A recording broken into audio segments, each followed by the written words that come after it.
من لسانی یفقهوا قولی صلاۃ و سلام علیک یا رسول اللہ وعلی آلک و صحبک یا حبیب اللہ صلاۃ و سلام علیک یا رحمۃ للعالمین وعلی آلک و صحبک یا سیدی یا شفیع المذنبین۔ ہمارا جو پچھلی ہماری نشست تھی 11ویں، اس 11ویں نشست کے اندر ہماری سورہ بقرہ شریف کی آیت نمبر 59 تک ہمارا درس مکمل ہو چکا تھا، اور آج انشاءاللہ تعالی ہم آیت نمبر 60 سے اپنے درس کا آغاز کریں گے۔ سورہ بقرہ شریف کی آیت نمبر 60۔ تو سابقہ جو مضمون ہے، آگے مضمون کو سمجھنے کے لیے سابقہ جو گفتگو ہے وہ اپنے ذہن کے اندر تازہ کر لیں کہ یہود کا ذکر ہو رہا تھا۔ پچھلے چند رکوعوں سے یہود کا ذکر ہو رہا تھا، اور آگے بھی چند رکوع اور بھی ہیں کہ جن کے اندر یہود کا ذکر ہے۔ یہود کی تاریخ اللہ تعالیٰ نے بیان کی ہے، یہود کے اوپر اللہ تعالیٰ کی ذات اقدس نے جو انعامات کیے ہیں اللہ تعالیٰ نے ان انعامات کو بیان کیے، اور اس کے ساتھ ساتھ پھر اس انعامات کے بدلے میں ان لوگوں نے جو بے وفائیاں کی ہیں، پھر ان نافرمانیوں کے بدلے، ان بے وفائیوں کے بدلے اللہ تعالیٰ کی ذات اقدس نے پھر ان کی جو گرفت فرمائی ہے، ان کے اوپر جو اللہ تعالیٰ کی ذات اقدس نے عذاب نازل فرمایا ہے، ان کو اللہ تعالیٰ کی ذات اقدس نے بیان فرمایا ہے۔ اللہ تعالیٰ فرماتا ہے وَإِذِ اسْتَسْقَىٰ مُوسَىٰ لِقَوْمِهِ فَقُلْنَا اضْرِب بِّعَصَاكَ الْحَجَرَ فَانْفَجَرَتْ مِنْهُ اثْنَتَا عَشْرَةَ عَيْنًا قَدْ عَلِمَ كُلُّ أُنَاسٍ مَّشْرَبَهُمْ كُلُوا وَاشْرَبُوا مِن رِّزْقِ اللَّهِ وَلَا تَعْثَوْا فِي الْأَرْضِ مُفْسِدِينَ۔ اور یاد کرو جب پانی کی دعا مانگی حضرت موسیٰ علیہ السلام نے اپنی قوم کے لیے، تو ہم نے فرمایا مارو اپنا عصا چٹان کے اوپر، تو فوراً بے نکلے اس چٹان سے 12 چشمے، پہچان لیا ہر گروہ نے اپنا اپنا گھاٹ، کھاؤ اور پیو اللہ کے دیے ہوئے رزق سے، اور نہ پھرو زمین میں فساد برپا کرتے ہوئے۔ وہ جو وادی طیہ تھی، وادی طیہ بھی پڑ گیا اور وادی طیہ بھی، دونوں طرح درست ہے، اس کے اندر جس وقت ان کو کھانے کی ضرورت ہوئی تو مانو سلوہ اتارا گیا، یہ میں آپ کو پہلے بھی بتا چکا ہوں۔ اب اسی گھاٹی کے اندر جس وقت یہ پیاس سے ہلاک ہونے لگے تو حضرت موسیٰ علیہ السلام سے انہوں نے کہا کہ اے اللہ تعالیٰ کے پیغمبر، آپ ہمارے لیے دعا کریں، ہمارے لیے آپ دعا کریں کہ اللہ تعالیٰ کی ذات اقدس ہمیں پانی عطا فرمائے۔ تو موسیٰ علیہ السلام نے پھر اللہ تعالیٰ کی ذات پاک سے دعا کی ہے، تو اللہ تعالیٰ نے فرمایا یہ چٹان ہے، وہ چٹان آج بھی طور سینہ کے اندر موجود ہے، اس مقام کے اوپر موجود ہے۔ ان لوگوں نے خود ہی، عیسائی جو مستشرقین ہیں، انہوں نے جو تحقیق کی ہے تو اس کا پھر طول اور عرض بھی اس پتھر کو انہوں نے بیان کیا ہے۔ حضرت موسیٰ علیہ السلام کی ذات مقدسہ نے اس پتھر کے اوپر اپنا عصا مبارک مارا، تو اس پتھر سے پھر 12 چشمے بہ نکلے۔ اور آپ کو میں پہلے بھی بتا چکا ہوں کہ یہ جو 12 چشمے تھے یہ 12 گروہوں کے لیے، یعنی 12 جو یہود کے قبائل تھے، وہ 12 بیٹے تھے نا حضرت یعقوب علیہ السلام کے، تو یہ وہ 12 قبائل تھے، تو پھر ہر قبیلے کا ایک ایک چشمہ مقرر ہو گیا کہ تمہارا یہ ہے، تمہارا یہ ہے، تو وہ سب اپنے اپنے چشموں کی طرف چلے گئے اور وہاں سے انہوں نے پانی پیا۔ تو یہ بھی ایک اللہ تعالیٰ کا نشان ہے، اللہ تعالیٰ کی ایک قدرت ہے، اور حضرت موسیٰ علیہ السلام کا معجزہ ہے، اور اللہ تعالیٰ کی ایک نشانی ہے۔ اللہ تعالیٰ کا ان کے اوپر ایک احسان ہے، دیگر جو احسانات ہیں ان کی طرح اللہ تعالیٰ کی ذات اقدس کا یہ احسان بھی ہے، لیکن احسان فراموش قوم ہے یہود، انہوں نے اس احسان کی کوئی قدر نہیں کی۔ تو اللہ تعالیٰ کی ذات اقدس بھی فرماتے ہیں کلوا واشربوا ولا تعثوا کلوا واشربوا من رزق اللہ ولا تعثوا فی الارض مفسدین، یعنی کھانا پینا تو دیکھیں اللہ تعالیٰ کی ذات اقدس ہی دیتے ہیں نا۔ تو اب کھانے پینے کا شکر کیا ہے کہ بدن کو جو قوت ملتی ہے وہ قوت اللہ تعالیٰ کے راستے کے اندر خرچ ہو، کھا پی کر جو بدن کو قوت ملتی ہے۔ اب آپ سو گئے ہیں نا تو آپ کا دماغ فریش ہو گیا، تو اٹھیں اللہ تعالیٰ کے دین کا کام کریں، اللہ تعالیٰ نے جو راستہ بتایا اس راستے کے اوپر چلے، مخلوق خدا کی خدمت کریں، چاہیے تو یہ تھا۔ تو اللہ تعالیٰ اس بات سے منع فرماتا ہے کہ میں تمہیں رزق دوں، کھانا پینا تمہیں عطا کروں، کھاؤ پیو، اور کھانے پینے کے بعد زمین کے اندر فساد، وہ قوت اپنی فساد کے اندر خرچ نہ کرو، وہ قوت اپنی صلاح کے اندر اور وہ قوت اپنی خیر کے اندر خرچ کرو۔ وَإِذْ قُلْتُمْ يَا مُوسَىٰ لَن نَّصْبِرَ عَلَىٰ طَعَامٍ وَاحِدٍ فَادْعُ لَنَا رَبَّكَ يُخْرِجْ لَنَا مِمَّا تُنبِتُ الْأَرْضُ مِن بَقْلِهَا وَقِثَّائِهَا وَفُومِهَا وَعَدَسِهَا وَبَصَلِهَا قَالَ أَتَسْتَبْدِلُونَ الَّذِي هُوَ أَدْنَىٰ بِالَّذِي هُوَ خَيْرٌ اہبطوا مصرا فإن لكم ما سألتم وضربت عليهم الذلة والمسكنة وباءوا بغضب من الله ذلك بأنهم كانوا يكفرون بآيات الله ويقتلون النبيين بغير الحق ذلك بما عصوا وكانوا يهتدون۔ اور یاد کرو جب تم نے کہا اے موسیٰ علیہ السلام ہم صبر نہیں کر سکتے ایک ہی طرح کے کھانے کے اوپر، سو آپ اللہ تعالیٰ کی ذات پاک سے دعا کیجئے کہ وہ نکالے ہمارے لیے وہ جن کو زمین اگاتی ہے، مثلا ساگ، ککڑی، اسی طریقے سے گندم، مسور، پیاز۔ موسیٰ علیہ السلام نے کیا کیا تم لینا چاہتے ہو وہ چیز جو ادنا ہے اس کے بدلے جو عمدہ ہے، یعنی عمدہ چیز کے بدلے تم ادنا چیز لینا چاہتے ہو۔ اللہ اکبر۔ تو فرما جاؤ شہر کے اندر اترو، اہبطوا مصرا فإن لكم ما سألتم، شہر کے اندر اترو تو جو تم نے مانگا ہے وہ تمہیں، جو تم نے سوال کیے ہے وہ تمہیں مل جائے گا۔ ضربت علیہم الذلۃ والمسکنۃ، اور مسلط کر دی گئی ان پر ذلت اور غربت، ذلت اور مسکنت، وباؤوا بغضب من اللہ، اور وہ اللہ تعالیٰ کے غضب کے مستحق ہو گئے۔ ذالک بانہم کانوا یکفرون بآیات اللہ، یہ جو ان کے اوپر غضب ہوا ہے اور ان کے اوپر جو مسکنت طاری ہوئی ہے اور جو غربت ان کے اوپر طاری ہوئی ہے، یہ کس وجہ سے تھی؟ کہ یہ اللہ تعالیٰ کی آیتوں کا انکار کرنے والے تھے اور انبیاء علیہ السلام کو ناحق قتل کرنے والے تھے۔ ذالک بما عصوا وکانوا یہتدون، اور یہ اس وجہ سے تھا کہ وہ نافرمان تھے اور حد سے بڑھنے والے تھے۔ تو آیت کے ترجمے سے ہی بات آپ کو سمجھ آ گئی ہوگی کہ اللہ تعالیٰ کی ذات اقدس نے ان کے اوپر ایک انعام کیا، ان کے اوپر اللہ تعالیٰ کی ذات اقدس نے اکرام کیا، ان کو اللہ تعالیٰ نے من و سلوہ عطا کیا، ٹھنڈے پانی عطا کیے۔ تو یہ کہنے لگے اب ایک قسم کا کھانا کھا کھا کے ہم اکتا گئے، تو اب ہم یہ زمین جو چیزیں اگاتی ہے، ساگ ہوتا ہے، سبزیاں ہوتی ہیں، ترکاریاں ہوتی ہیں، یہ ہم کھانا چاہتے ہیں۔ تو حضرت موسیٰ علیہ السلام نے فرمایا ایک اعلیٰ چیز جو اللہ تعالیٰ آسمان سے تمہیں عطا کرتا ہے، تو اس کے بدلے تم یہ چیزیں، ظاہر سی بات ہے اللہ تعالیٰ کی نعمت کوئی بھی ادنا تو نہیں ہے، لیکن ایک دوسرے کے مقابلے میں تو ادنا اور اعلیٰ ہے نا، ایک دوسرے کے مقابلے میں ادنا اور اعلیٰ ہیں۔ دیکھیں فروٹ کو آپ لے لیں، سبزیوں کو لے لیں، پھلوں کو لے لیں، یہ ساری اللہ تعالیٰ کی نعمتیں۔ اسی طریقے سے پیسہ اللہ تعالیٰ کی نعمت ہے، دولت، کپڑا، مکان، دکان، بیوی، بچے، سب اللہ تعالیٰ کی نعمتیں۔ لیکن اب دیکھیں نا بیٹا بھی اللہ تعالیٰ کی نعمت ہے، اب بیٹے کے بدلے سبزی، ایک طرف بیٹا نعمت ہے، دوسری طرف سبزی، یہ بھی اللہ تعالیٰ کی نعمت ہے۔ تو اب ظاہری سی بات ہے نا کہ بیٹا اعلیٰ نعمت ہوا اور جو سبزی ہے وہ ادنا اس کے مقابلے میں، بیٹے کے مقابلے میں۔ تو وہ جو من و سلوہ جو کھانا تھا وہ اعلیٰ تھا۔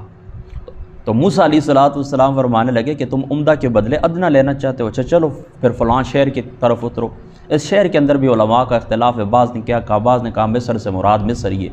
اور بعض کہتے ہیں کہ نہیں فلاں شہر اس سے مراد ہے۔ بہرحال چلو جو بھی ہو، کوئی بھی بستی ہو، یہ شہر ہے، شہر کے اندر اترو تمہیں وہ چیز مل جائے گی۔ آگے اللہ تعالیٰ پھر فرماتا ہے کہ اللہ تعالیٰ کی ذات اقدس نے ان کے اوپر مسکنت طاری کر دیے، ان کے اوپر غربت طاری کر دیے۔ یہاں پر آپ کے ذہن کے اندر بھی ایک سوال پیدا ہوتا ہوگا کہ یہود تو ہمیں پیسے والے نظر آتے ہیں، دولت والے نظر آتے ہیں، تو یاد رکھیں یہود کے اندر چند لوگ ایسے ہیں جو بڑے یعنی انٹرنیشنل ہیں، ان کے پاس واقعی کافی دولت ہے، ان کی دولت کا حساب و کتاب ہی نہیں ہے۔ یعنی چند بڑے ان کے سردار آپ کہہ سکتے ہیں نا، مشہور آدمی، چودھری، یہودیوں کے چودھری، لیڈر، بڑے سیاستدان، ان کے پاس پیسہ ہے، اس میں کوئی شک شبہ نہیں۔ لیکن یہود کی جو عوام ہے وہ غربت کے اندر ہے آج بھی۔ دنیا کے کسی بھی شہر کا آپ تجزیہ کریں، جا کر وہاں پر آپ سروے کریں، تو یہود قبائل جو وہاں پر بسنے والے یہودی ہوں گے وہ بنسبت باقی لوگوں کے پیسے اور دولت کے لحاظ سے کمزور ہوں گے اور غریب بھی ہوں گے۔ اور دوسری بات یہ بھی یاد رکھیں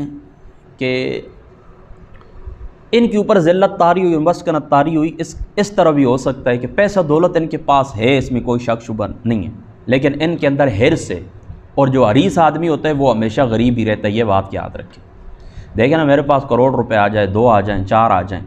پھر اس کے بعد بھی ہم یہ کہیں اسی طرح کہیں کہ اور آئے، تو پھر ظاہری سی بات ہے کہ میں اپنے آپ کو تھکاتا ہی رہوں گا، مزید محنت کروں گا، کوشش کروں گا، دوڑتا ہی رہوں گا، تو حالت میری غریبوں والی ہوگی، میری وہ غربت کبھی ختم نہیں ہوگی۔ تو پیسہ ان کے پاس ہے بھی اگر، تو کیا ہے، بس مزید کی حرص سے۔ آج کتنے لاکھ یہودی ہیں، 60 لاکھ یہودی ہیں، پوری دنیا کے نظام کو، سودی نظام کو انہوں نے، سودی نظام دنیا کے اوپر مسلط کر کے جکڑا ہوا ہے، لیکن ان کی حرص ختم ہونے کا نام ہی نہیں لیتی، اور ان کی اپنی ریاست بھی کوئی نہیں۔ دنیا کی کسی بھی کونے میں چلے جائیں، عیسائیوں کے پاس ایک ریاست ہے، اسی طریقے سے ہندوؤں کے پاس ایک ریاست ہے، مسلمانوں کی ریاستیں ہیں، لیکن یہودیوں کی کوئی ریاست نہیں ہے۔ اور یہ جو فلسطین ہے، فلسطین بھی یہ جو اسرائیل ہے، اس کے بارے میں تو آپ اچھی طرح جانتے ہیں کہ یہ بھی ایک ناجائز قبضہ ہی ہے فلسطین کی سرزمین کے اوپر۔ تو یہ باتیں تھوڑی مشکل ہیں، اور سوشل میڈیا کے اوپر جس وقت یہ باتیں جاتی ہیں تو کچھ مشکلات کا سامنا ہوتا ہے، کرنا پڑتا ہے۔ بہرحال چلو جو اللہ تعالیٰ کو منظور ہو، تو بتانے کا مقصد آپ کو یہ کہ یہ معاملات اس طرح کے ہیں، تو یہ ان کی غربت ہے، ٹھیک ہے۔ تو ذہن کے اندر سوال پیدا ہو نا، تو یہ 2-3 باتیں آپ ذہن کے اندر رکھ لیں۔ آگے پھر اللہ تعالیٰ وجہ بھی بیان فرماتا ہے۔ اللہ تعالیٰ فرماتا ہے کہ یہ اس وجہ سے نہیں ہوا کہ نعوذ باللہ من ذالک اللہ تعالیٰ کی ذات اقدس ویسے ہی ان کے ساتھ یہ معاملہ کرتے، نہیں، ویسے ہی نہیں کرتے۔ اللہ تعالیٰ تو سب کا خالق ہے، سب کا مالک ہے، سب کو اللہ تعالیٰ نے پیدا کیا، سب اللہ تعالیٰ کے بندے، اس کی مخلوق ہے۔ انہوں نے کیا کیا؟ اللہ تعالیٰ کی آیتوں کا انکار کیا، جو کچھ تعلیمات تورات کی تھیں اس تعلیمات کے یہ خلاف چلے، اور انبیاء علیہ السلام کو ناحق قتل کیے، انبیاء علیہ السلام کو ناحق قتل کیے۔ یہ دیکھیں نا، میں آپ کو بتا ہی دیتا ہوں، یہ تورات کی جو تواریخ کا باب ہے نا، اس سے میں ایک آیت آپ کے سامنے پڑھتا ہوں۔ زکریا پر نازل ہوئی، ٹھیک ہے، خدا کی روح زکریا پر نازل ہوئی تو وہ لوگوں سے بلند جگہ پر کھڑا ہوا اور کہنے لگا، چونکہ تم نے خداوند کو چھوڑا ہے، اس نے بھی تم کو چھوڑ دیے۔ تب انہوں نے اس کے خلاف سازش کی، یعنی یہودیوں کو حضرت زکریا علیہ السلام کھڑے ہو کر کہنے لگے کہ تم نے اللہ تعالیٰ کا راستہ چھوڑ دیے، اللہ تعالیٰ نے تمہیں بھٹکنے کے لیے چھوڑ دیا، جاؤ جس وادی کے اندر ہلاک ہوتے ہو جاؤ۔ تو یہود کو یہ بات بری لگی تو سازش کی، اور بادشاہ کے حکم سے خداوند کے گھر کے صحن کے اندر اسے سنسار کر دی۔ یہ خود اقراری ہیں، یہ چارج شیٹ ہے، ٹھیک ہے، چارج شیٹ ہے ان کے خلاف، خود تورات کے اندر یہ موجود ہے کہ انہوں نے حضرت زکریا علیہ السلام کو قتل کیے۔ اب آگے دیکھیں، بڑی ہے نا، میں ایک اور بھی پڑھ دیتا ہوں اسی طرح۔ یہ دیکھیں نا، یہ مرکز کا باب ہے، اس کے اندر آتا ہے کہ حضرت یحییٰ علیہ السلام جب آپ نے ہیروڈس بادشاہ کو، ہیرودیس بھی پڑھ گیا ہے اور ہیروڈس بھی آتا ہے اور ہیروڈس بھی آتا ہے، بہرحال اس طرح نے کہ میں جس طرح پڑھتا ہوتا ہوں، تو ہیروڈس یہ بادشاہ تھا، بادشاہ کو اس پر ٹوکا، کس نے؟ حضرت یحییٰ علیہ السلام نے، کہ اپنی بھائی فلپس کی بیوی کے ساتھ تم نے کیوں تعلقات قائم کر رکھے ہیں؟ تو بادشاہ نے ان کو قید کر دیا۔ بعد میں اپنی داشتاں سمجھتے ہو نا، رکھیل، داشتاں کی فرمائش پر آپ نے اس کا سر کاٹ دیا اور ایک تھال میں رکھ کر اس کی خدمت میں پیش کی۔ یہ دیکھیں نا، خود اقراری ہیں، کس کے؟ حضرت زکریا کے قاتل بھی یہی ہیں اور حضرت یحییٰ کے قاتل بھی یہی ہیں۔ تو ہزاروں، بلا مبالغہ ہزاروں انبیاء کو یہود نے قتل کیا ہے۔ حضرت عبداللہ ابن مسعود کی ایک روایت ہے، یہ مستدرک پاک کے اندر موجود ہے، کہ اللہ اکبر، صبح کے وقت یہ کاروبار کرتے تھے، صبح کے وقت انبیاء علیہ السلام کو قتل کرتے تھے، شہید کرتے تھے، اور شام کے وقت یہ اپنے عصر کے وقت اپنے کاروبار کے اندر یہ لوگ مصروف ہوتے تھے۔ تو یہاں پر اللہ تعالیٰ کی ذات اقدس کیا ارشاد فرماتے ہیں؟ اللہ تعالیٰ کی ذات اقدس ارشاد فرماتے ہیں کہ ان کے اوپر جو میرا غضب ہوا ہے، تو اس کی وجہ یہ ہے کہ یہ انبیاء علیہ السلام کے قاتل بھی ہیں، انبیاء علیہ السلام کے قاتل بھی ہیں، اور اللہ تعالیٰ کی آیتوں کا انکار کرنے والے بھی ہیں۔ ان الذين آمنوا والذين هادوا والنصارى والصابئين من آمن بالله واليوم الآخر وعمل صالحا فلهم أجرهم عند ربهم فلا خوف عليهم ولا هم يحزنون۔ اللہ تعالیٰ فرماتا ہے کہ اسلام کے پیروکار ہوں، یہودی ہوں، عیسائی ہوں یا صابی ہوں، جو کوئی بھی ایمان لائے اللہ پر اور دن قیامت پر اور نیک عمل کرے، تو ان کے لیے اس کا اجر ہے اپنے رب کے ہاں، اور نہیں کوئی اندیشہ ان کے لیے اور نہ کوئی غم ہے، یہ غمگین بھی نہیں ہوں گے۔ یہود اپنے اوپر فخر کرتے تھے، اپنے نسب کے اوپر، اور وہ کہتے تھے کہ ہم ہر صورت کے اندر جنت جائیں گے، ہم ہر صورت کے اندر جنت جائیں گے۔ یہ انہیں غلط فہمی تھی،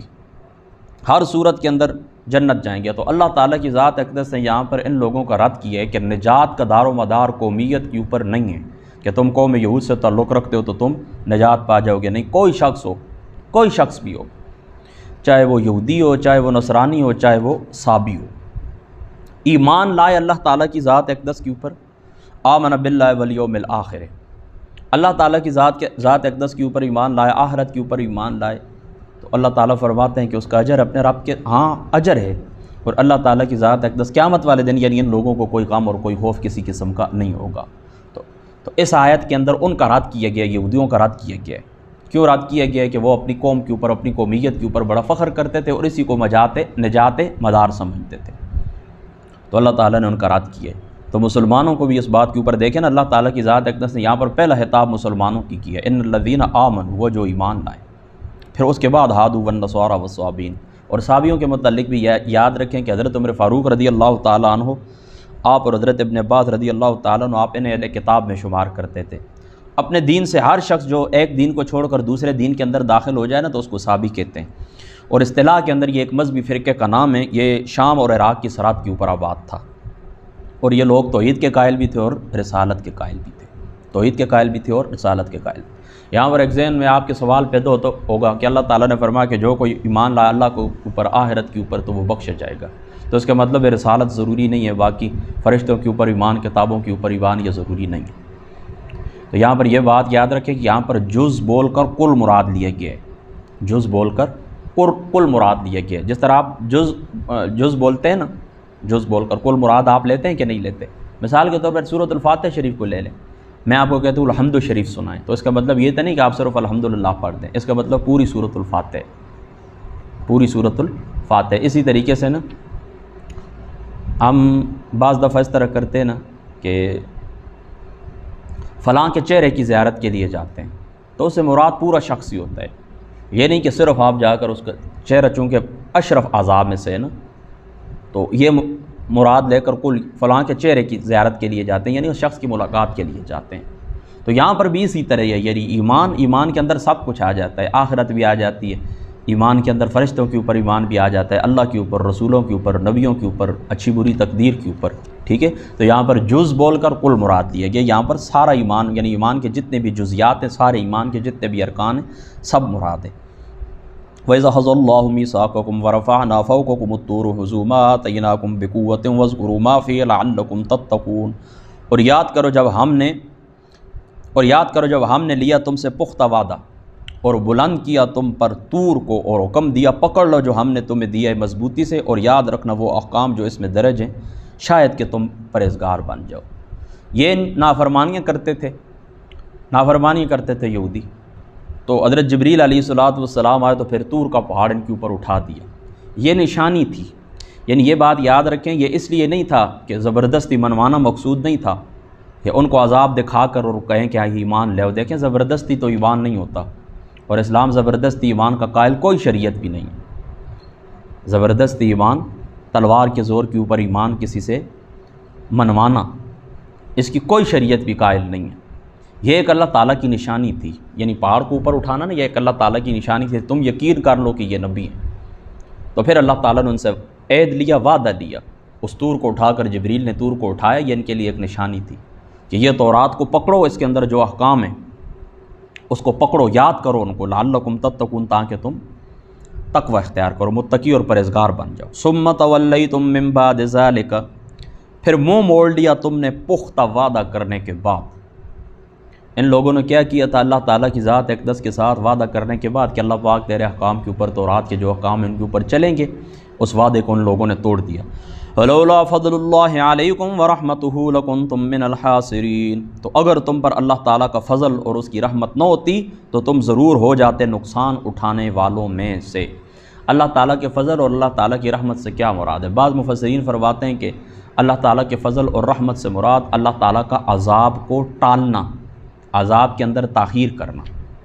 عذاب کے اندر تاخیر کرنا، یعنی اللہ تعالیٰ کا یہ فضل اور رحمت ہے اللہ تعالیٰ کی کہ اللہ تعالیٰ کی ذات اقدس نے تم سے عذاب کو ٹال دیے، دیر کر دی، ورنہ تم نے جو نافرمانی کی فوراً اگر اللہ تعالیٰ گرفت فرماتا تو تمہارا زمین سے نام و نشان مٹ جاتا۔ تو اللہ تعالیٰ کے فضل اور رحمت سے مراد عذاب کے اندر تاخیر ہے۔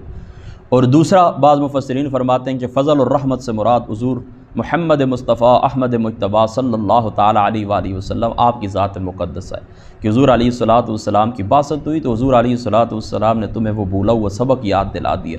تو کئی لوگ تائب ہو گئے اور ایمان لے آئے اور اللہ تعالیٰ کی ذات اقدس نے ان کو نقصان سے بچا لیا۔ وَلَقَدْ عَلِمْتُمُ الَّذِينَ اهْتَدَوْا مِنْكُمْ فِي السَّبْتِ فَقُلْنَا لَهُمْ كُونُوا قِرَدَةً خَاسِئِينَ، اور تم خوب جانتے ہو انہیں جنہوں نے نافرمانی کی تھی تم میں سے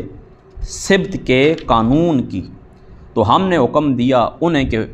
بن جاؤ بندر پھٹکارے ہوئے۔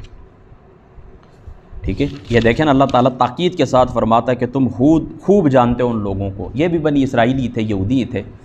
ان کے اوپر اللہ تعالیٰ کی ذات اقدس نے ان کو حکم دیا تھا، اللہ تعالیٰ کی ذات مقدسہ نے، کہ ہفتے والے دن تم نے کیا کرنا ہے، کسی قسم کا کوئی دنیاوی مشغلہ نہیں کرنا۔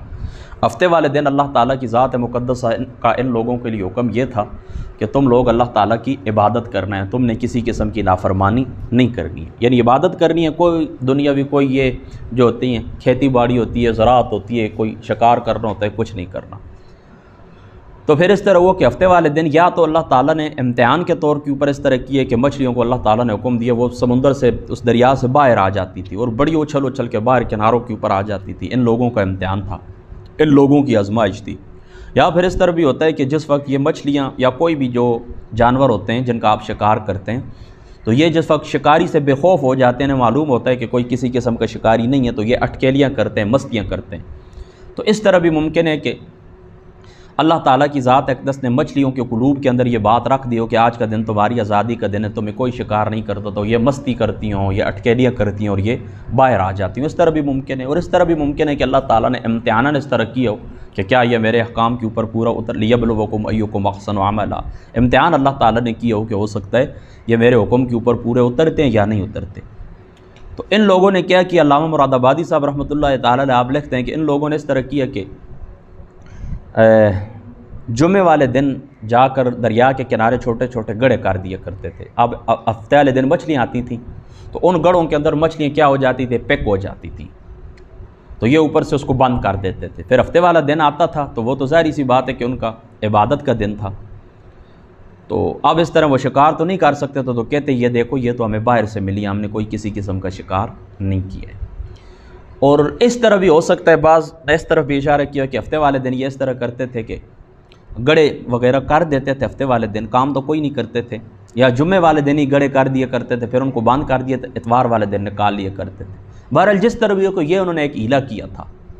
انہوں نے کیا کیا تھا، ایک ہیلا کیا تھا، اللہ تعالیٰ کے اس قانون کو انہوں نے توڑنے کی کوشش کی ہے، اور ہیلے سے اور بہانے سے اللہ تعالیٰ کی شریعت کو ان لوگوں نے معطل کرنے کی کوشش کی ہے۔ تو اللہ تعالیٰ کی ذات اقدس نے ان کو بندر بنا دیا، کونوا قردۃ خاسئین، اللہ تعالیٰ کی ذات اقدس نے ان کو بندر بنا دیا۔ غالباً حضرت قتادہ رضی اللہ تعالیٰ عنہ آپ کا قول ہے، آپ فرماتے ہیں کہ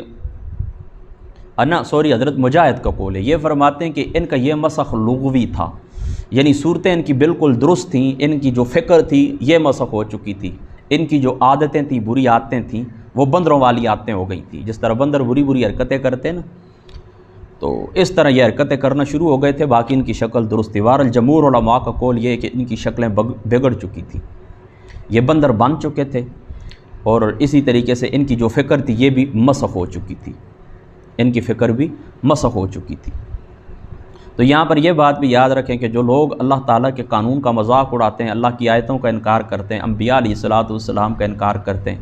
تو ان کی جو انسانی فطرت ہوتی ہے نا یہ مسخ ہو جاتی ہے، لہذا ان لوگوں سے کوئی اچھے کی امید کوئی بندہ نہ رکھے کبھی بھی۔ اللہ تعالیٰ کے جو نافرمان ہوتے ہیں ان کی جو انسانی فطرت ہوتی ہے نا وہ مسخ ہو جاتی ہے، یہ بات آپ نے یاد رکھنی ہے، اور یہ اس آیت کا اس آیت سے یہ بات مستفاد ہوتی ہے۔ تو یہ بندر بن چکے تھے، پھر 3 دن کے اندر اندر کیا ہوا کہ یہ ہلاک ہو گئے سارے کے سارے۔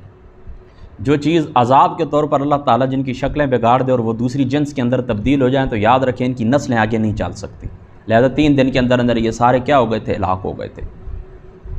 اور یہاں پر یہ بات بھی یاد رکھیں کہ یہ لوگ بندر بن گئے تھے جو، تو ان کو جو منع کرنے والے تھے، یعنی بعض لوگوں نے ان کو روکا تھا، ان کی تعداد تقریباً 12,000 تھی، ان لوگوں نے ان کو روکا تھا کہ دیکھیں اللہ تعالیٰ کا یہ قانون ہے، تم توڑ رہے ہو، اس طرح نہ کرو، اللہ کی نافرمانی نہ کرو۔ تو یہ بات انہوں نے نہیں مانی تھی، اور درمیان کے اندر انہوں نے دیوار کھینچ لی تھی، یہ تمہارا محلہ ہے، ہم تمہارے محلے کے اندر نہیں آئیں گے، تم ہمارے محلے کے اندر نہیں آؤ گے۔ لہذا جس وقت اللہ تعالیٰ کا ان کے اوپر عذاب آیا تھا، یہ بندر بنے تھے، تو جو لوگ منع کرنے والے تھے وہ بچ گئے تھے۔ اور تیسرا گروہ وہ تھا جو خاموش تھا، تو حضرت اکرمہ رضی اللہ تعالیٰ نے حضرت ابن عباس کے سامنے یہ تقریر کی تھی،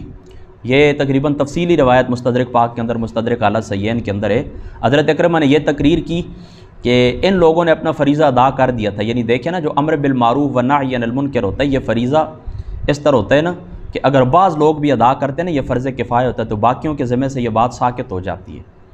ٹھیک ہے۔ لہذا بعض لوگوں نے 12,000 لوگوں نے ان کو منع کیا، باقی جو لوگ خاموش ہو گئے تو ان کی طرف سے بھی یہ فریضہ ادا کر دیا گیا تھا، لہذا وہ لوگ بھی بچ گئے تھے، جو لوگ خاموش تھے وہ لوگ بھی بچ گئے تھے۔ اور یہ بھی ہے کہ ان لوگوں نے اس طرح کیا تھا کہ ان لوگوں کی ہدایت سے یہ لوگ وہ کیا کہتے ہیں مایوس ہو گئے تھے، یعنی ان لوگوں کو اب امید ہی نہیں تھی کہ ہم ان کو جو نصیحت کریں گے اس نصیحت کو یہ لوگ قبول کریں گے۔ وہ کہتے ہیں ان کو اس حال کے اوپر چھوڑ دو۔ تو ایک تھے شکار کرنے والے یعنی ہیلا کرنے والے جن کو اللہ تعالیٰ نے بندر بنا دیا، دوسرے منع کرنے والے ان کی بچت بھی ہو گئی، اور خاموش رہنے والے ان کی بچت بھی ہو گئی۔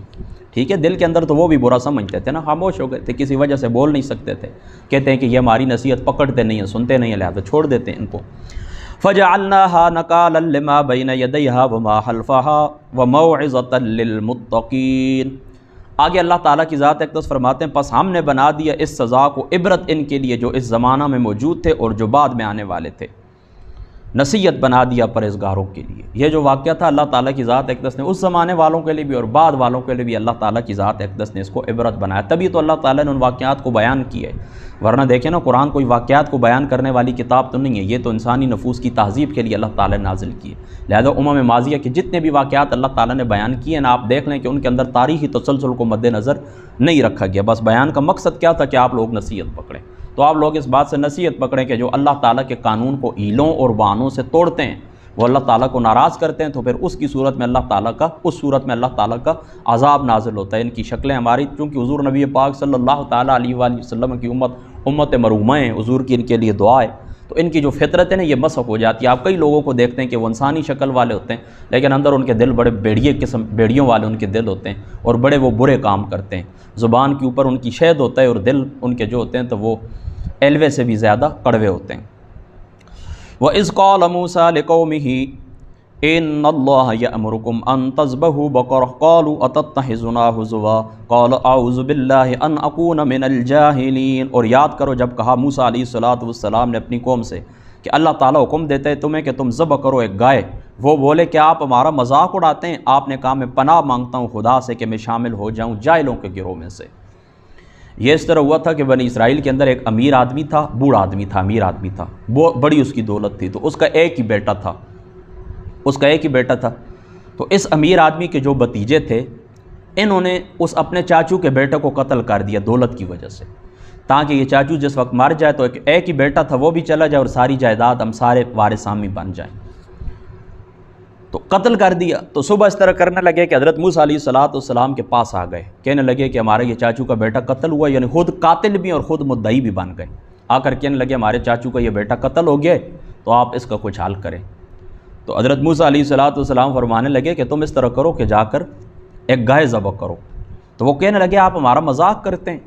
تو آگے سے حضرت موسیٰ علیہ السلام نے فرمایا یہ مذاق کرنا جاہلوں کا کام ہے اور انبیاء علیہ السلام کی یہ شان کے لائق نہیں ہے۔ قال اعوذ باللہ ان اکون من الجاہلین، یہ تو مذاق وغیرہ کرنا یہ تو ان لوگوں کا کام ہوتا ہے، جاہل لوگوں کو کام ہوتا ہے، میں مذاق نہیں کر رہا ہوں۔ اس کی وجہ یہ نا کہ سوال اور جواب کے اندر مطابقت نہیں تھی۔ دیکھیں نا، آپ میرے پاس یہاں پر آئیں نا، آپ یہاں پر مجھے آ کر کہیں کہ باہر سین کے اندر دھوپ ہے مسجد کے، لہذا آپ کچھ اہتمام کریں، تو میں آپ کو کہتا ہوں کہ وہ فائبر والے ان کے پاس چلے جائیں، ان کو کہیں کہ آ کر فائبر کا چھت لگا دیں، تو یہ بات تو ٹھیک ہے۔ اگر میں کہوں کہ چلو اس سال اس طرح کرتے ہیں کہ سین کے اندر کوئی درخت لگاتے ہیں، تو اس کا مطلب بھی یہ ہے کہ چلو درخت بڑے ہوں گے تو وہ چھاؤں دیں گے، ٹھنڈی چھاؤں ہوگی ان کی، سائے کے اندر بیٹھیں گے، تو یہ سوال اور جواب کے اندر مطابقت ہوتی ہے۔ لیکن اگر آپ مجھے آ کر کہتے ہیں کہ سین کے اندر دھوپ ہے تو کچھ بندوبست کریں، سائے کا کچھ بندوبست کریں، تو میں آپ کو کہتا ہوں کہ صبح جلدی اٹھ جایا کرو، یا میں آپ کو کہتا ہوں کہ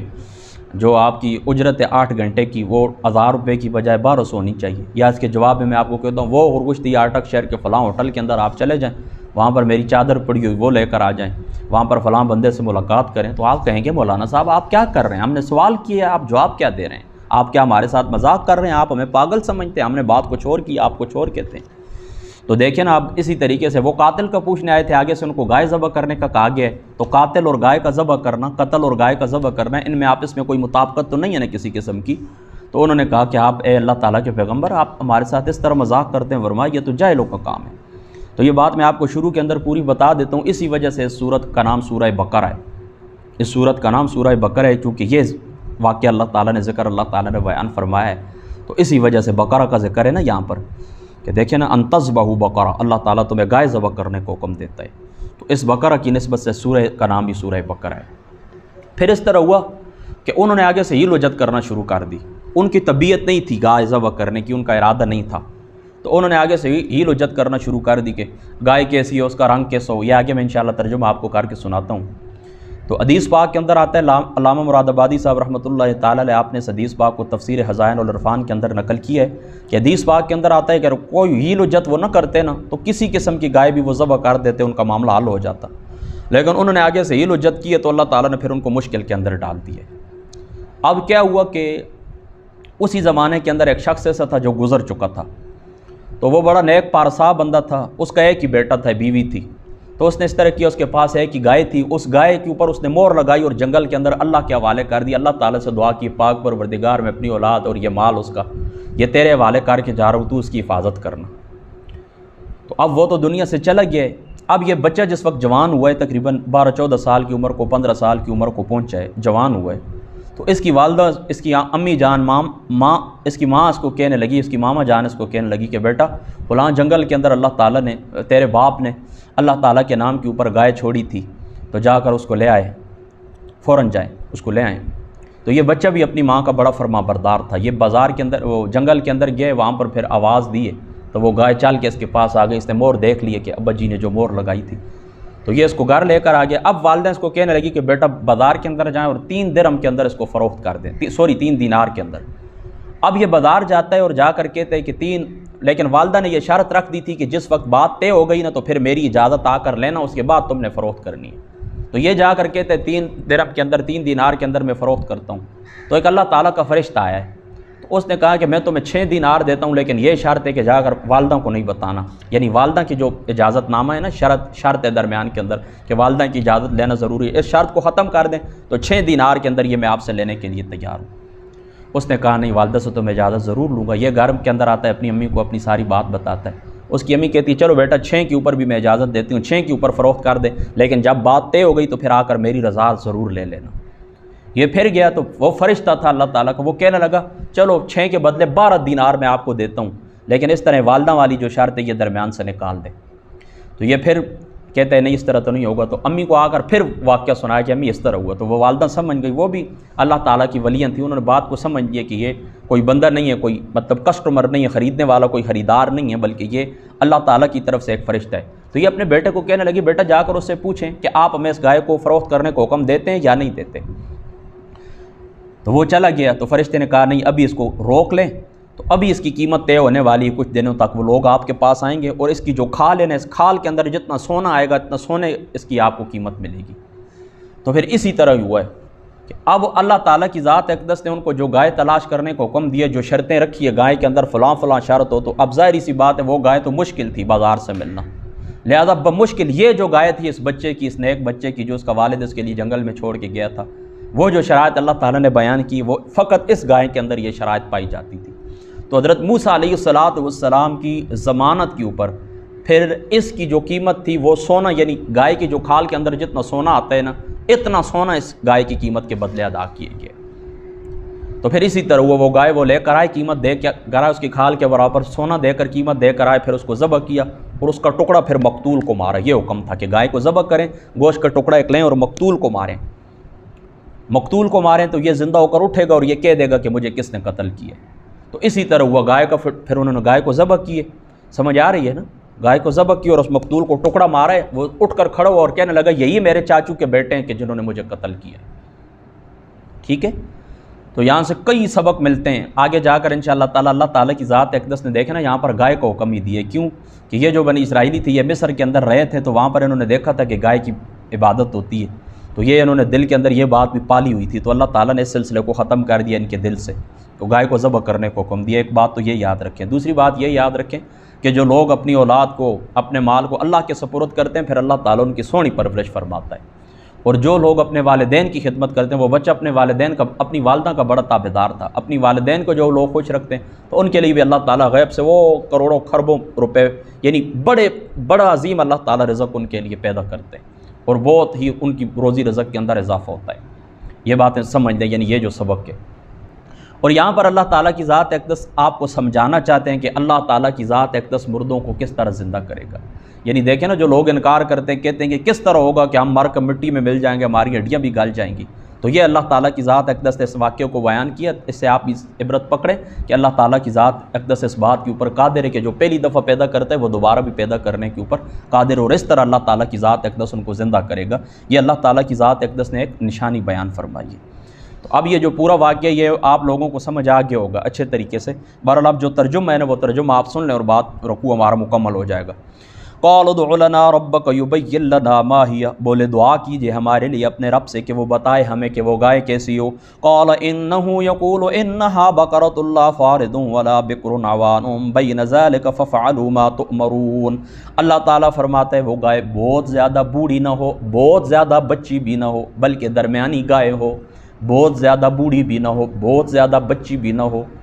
درمیانی عمر کی گائے ہو۔ فافعلوا ما تؤمرون، جو کام تمہیں کہا گیا ہے اس کو پورا کریں۔ قال ادع لنا ربک یبین لنا ما لونہا، کہنے لگے آپ اللہ تعالیٰ سے پوچھ کر ہمیں بتائیں اس کا رنگ کیسا ہو۔ قال انہ یقول انہا بقرۃ صفراء فاقع لونہا تسر الناظرین۔ اللہ تعالیٰ فرماتا ہے اس گائے کی رنگت زرد ہو، گہری زرد ہو، جو دیکھنے والوں کو فرحت بخشے، جو بندہ اس کے اوپر نظر ڈالے اس کو فرحت محسوس ہو، اس کو تازگی محسوس ہو، اس کو خوشی محسوس ہو۔ قال ادع لنا ربک یبین لنا ما ہی،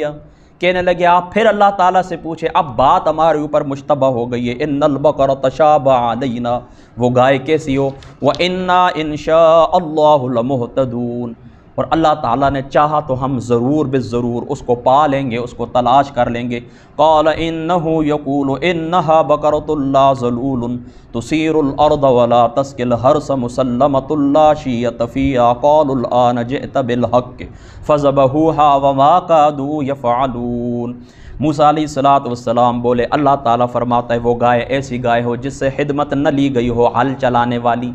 یعنی وہ گائے ایسی گائے ہو کہ جس سے ہل چلانے کی خدمت، زمین کے اندر ہل چلانے کی خدمت نہ لی گئی ہو۔ وَلَا تَسْقِي الْحَرْثَ مُسَلَّمَةٌ لَا شِيَّةَ فِيهَا، اور نہ پانی دینے،